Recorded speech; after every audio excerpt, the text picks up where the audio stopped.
Assalamualaikum warahmatullahi wabarakatuh.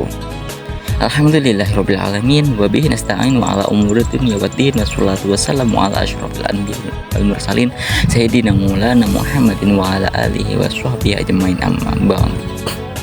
Yang pertama-tama marilah kita panjatkan puja dan puji syukur kehadirat Allah Subhanahu wa taala yang melimpahkan rahmat, hidayah serta inayahnya sehingga kita atau saya dapat diberikan kesehatan sehingga dapat melaksanakan tugas kegiatan sehari-hari, dan tak lupa sholawat serta salam tetap tercurahkan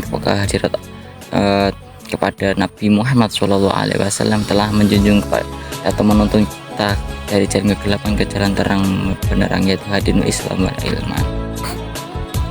Sebelumnya perkenalkan, saya Sultani Aula Fatahan dengan NIM 222111302 Universitas Islam Negeri Raden Mas Said Surakarta, Fakultas Syariah, Program Studi Hukum Ekonomi Syariah. Di sini saya akan menjelaskan materi tentang Al-Husdi Al-Quran. Materi ini sebagai tugas mata kuliah ilmu tafsir. Saya mengambil materi Al-Husdi Al-Quran dari pertemuan awal sampai akhir. Saya mengambil materi Al-Husdi Al-Quran. Jadi saya akan menjelaskan tentang Al-Husdi Al-Quran.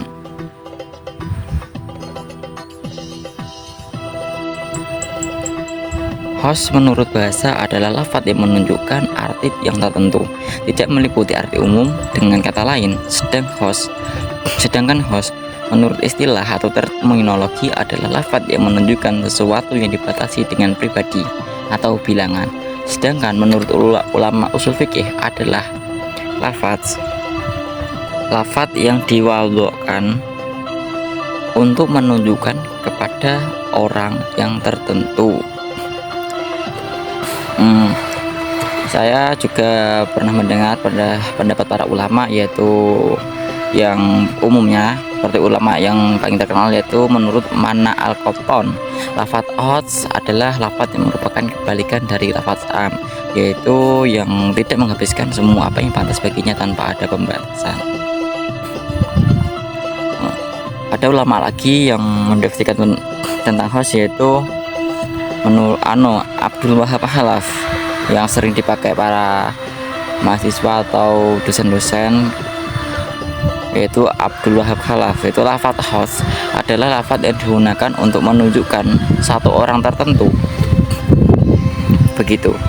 Selanjutnya yaitu hukum host. Hukum host,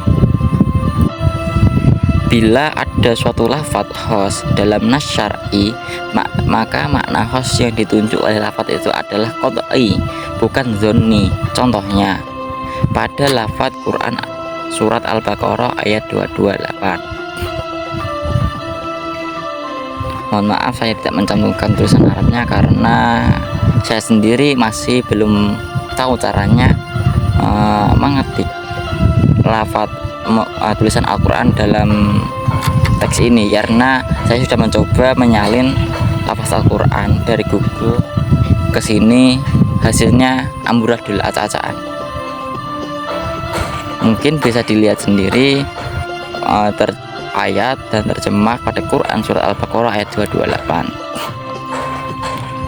Selanjutnya hukum khas secara global ialah apabila terdapat nas syarak sedangkan maknanya yang khusus menunjukkan adalah secara pasti, maka pada hakikatnya lafaz khas itu dibuat dan pengertiannya diambil hukum dengan pasti, tidak dengan dugaan. Nah, selanjutnya yaitu karakteristik lafaz khas. Yang pertama, lafaz tersebut menyebutkan tentang nama seseorang, jenis, golongan, atau nama. Seperti contoh, coba bisa dilihat pada Quran surat Al-Fat maksudnya, yaitu yang artinya Muhammad itu adalah Rasulullah dan orang-orang yang bersama dengan dia adalah keras terhadap orang-orang kafir tetapi berkasih sayang pada mereka. Lafaz Arabnya yaitu Muhammadur Rasulullah walladzina ma'ahu asyaddahu 'alal kuffari ruhama bainahum. Nah, lafaz Muhammad pada Quran surat Al-Fat ayat 29 tersebut adalah lafaz khas karena hanya menunjukkan satu pengertian, yaitu Muhammad, tidak lain. Yang kedua, karakteristik lafaz khas yaitu lafaz tersebut menyebutkan jumlah atau bilangan tertentu dalam satu kalimat. Contoh suratnya seperti halnya Quran surat Al-Baqarah ayat 228 yang bunyinya wal mutallaqatu yatarabbasna bi anfusihinna salasata quru, yang artinya dan wanita-wanita yang ditalak oleh suaminya hendaklah ia menahan diri selama 3 kali quru. Nah, ayat tersebut menjelaskan bahwa iddah seorang wanita yang ditalak suaminya adalah 3 kali quru. Lafaz salasah pada ayat tersebut, pada salasah ini salasata quru, yaitu itu merupakan lafaz khas karena secara eksplisit menyebutkan tentang jumlah atau bilangan tertentu. Yang ketiga, karakteristik lafaz khas yaitu lafaz tersebut dibatasi dengan sesuatu, sifat tertentu atau diidhofahkan. Seperti halnya contoh Quran surat An-Nisa ayat 92 yang bunyinya wa man qatala mu'minan khata'an fa tahriru raqabatin mu'minah, yang artinya dan barang siapa yang membunuh seorang mukmin karena tersalah, maka hendaklah ia memerdekakan seorang hamba sahaya yang beriman. Nah, lafaz raqabah mukminah pada ayat tersebut dalam ayat merupakan lafaz khas karena menunjukkan pada satu jenis tertentu, yaitu hamba sahaya yang beriman. Dari ketiga karakteristik di atas dapat dipahami bahwa lafaz khas menunjukkan makna tertentu dan spesifik yang cakupannya terbatas pada satu objek atau satu satuan yang menggambarkan jumlah, jenis, macam dari sesuatu. Yang berikutnya yaitu pembagian lafaz khas. Khas dibagi menjadi 2, yaitu khas muttasil dan khas munfasil. Baik, yang pertama khas muttasil.